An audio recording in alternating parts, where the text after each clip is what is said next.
Hello friends, welcome to the Tech Design channel. So friends, today I will talk about colorful RTX 4090 and 4080 iGame Vulcan White GPU.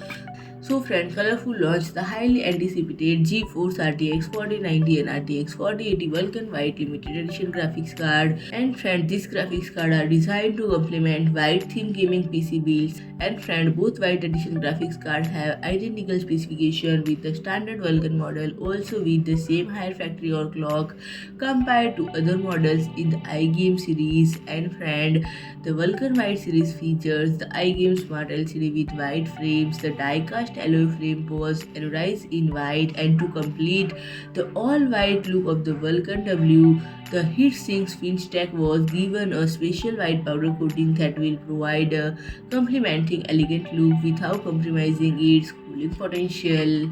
And it will comes with a removable magnetic display that can be mounted on the graphics card or on the included display dock. And the display has a resolution of 800 into 216 pixels, fully customizable via the iGame Center app to display real-time monitoring figures, custom image, GIFs and others. And friend, the Vulcan series comes with a set of accessories including the screen wipes, white gloves and screwdriver. So friend, if you like my video, please do like, share and comment, and don't forget to subscribe my channel and press the bell icon.